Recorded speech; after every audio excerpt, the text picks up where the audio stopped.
Hello everyone, you are on the Player Review channel. In this video, we will take a detailed look at the legend of Real Madrid, despite his hero status in the game. We will break down his strengths and weaknesses and, as always, compare him to plenty of available alternatives. It's going to be interesting. Jose Maria Gutierrez Hernandez has a price of around 750,000 coins. Guti comes with a lean body type and a height of 185 centimeters. His acceleration type can be either controlled or controlled lengthy, depending on the chemistry style. He also has 5-star skill moves and a 4-star weak foot. For the chemistry style, we recommend Shadow, Engine, or even Anchor if you want to give him a partially lengthy acceleration type. This is a dynamic card, and for the first upgrade, Real Madrid just needs to win 2 out of 4 league matches, which seems quite realistic. However, for the next upgrade, where they need to score 10 goals in 4 matches, the chances are much lower, as Madrid is not the highest scoring team in the league. That said, they could still win the league or a cup competition, which would grant Guti a 3rd Playstyle Plus. This upgrade is likely, but won't happen soon.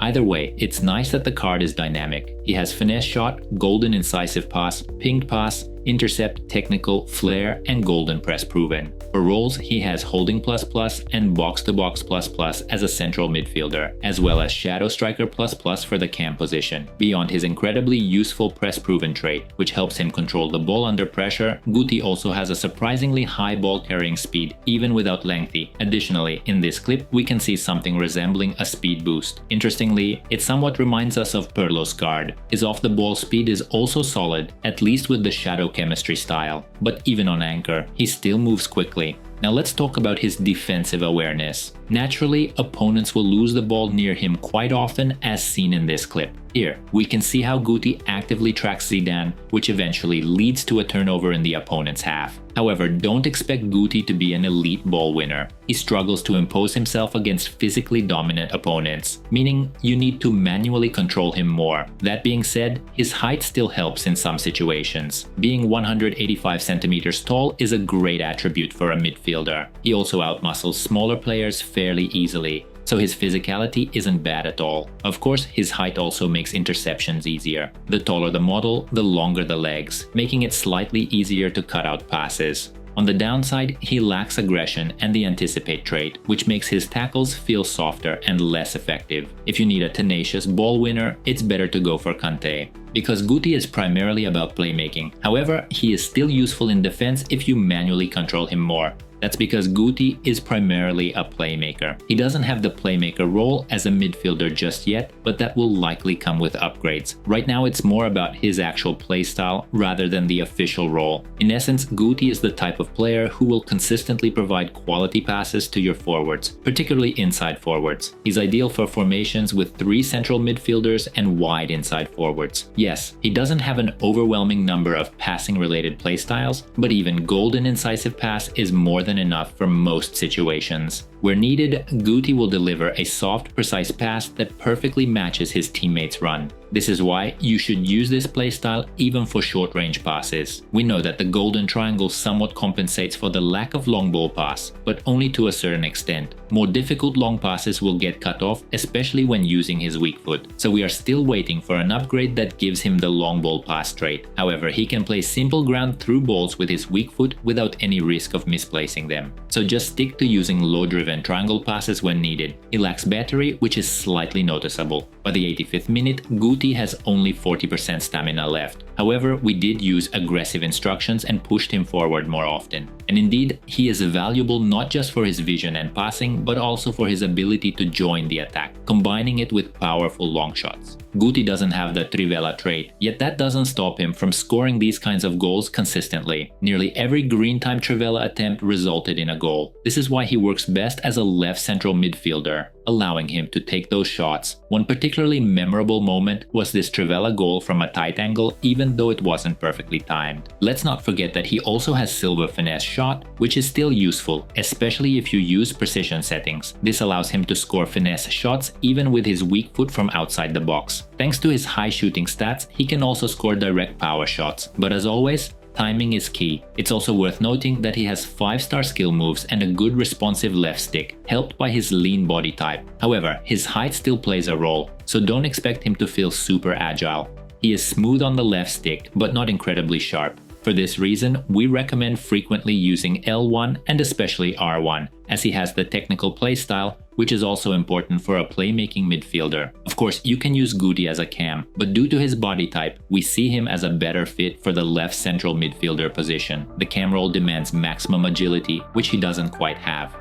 As you know, in EAFC 25, the rewards for the weekend league are awesome, which means that the game has become much harder to play. Our boosters will help you to get the best rewards. Write in, because the number of spots is limited. And don't forget that we also sell coins at a cheap price. All links in the description.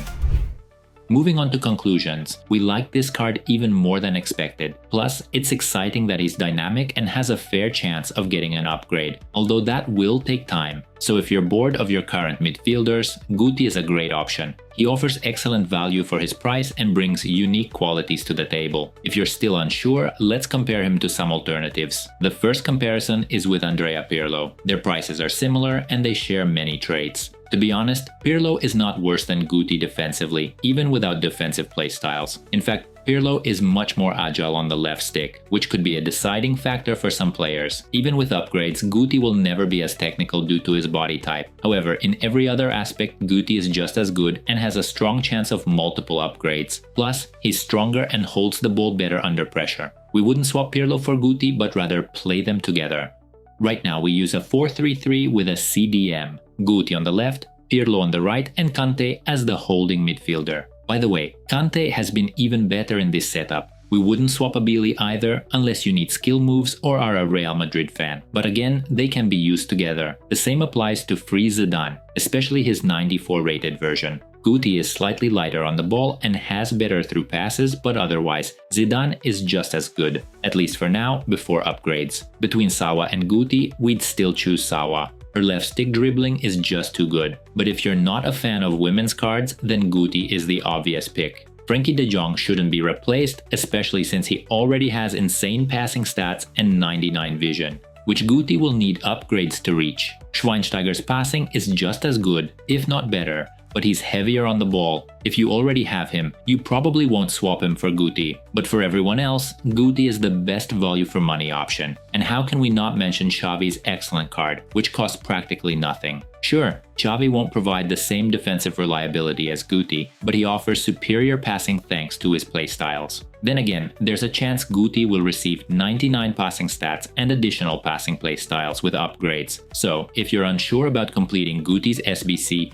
keep an eye on Real Madrid's upcoming matches to assess his upgrade potential. Xabi Alonso's card is still a solid option. Of course, Xabi is primarily a CDM. He moves noticeably heavier and is less agile, but his passing is definitely on par with Guti's and even better when it comes to lobbed passes. However, if you've grown tired of using Alonso or any other midfielder from this list, you can confidently complete Guti. He's unlikely to disappoint. By the way, Billing has a very interesting card, and we recommend trying him out given his price. The guy stands at 2 meters tall, has great roles and useful playstyles.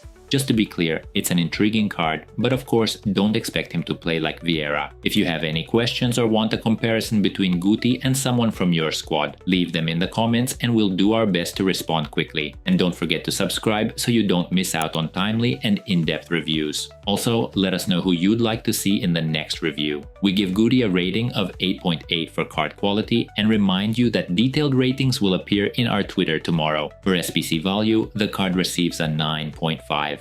Thanks for watching until the end and see you in the next video.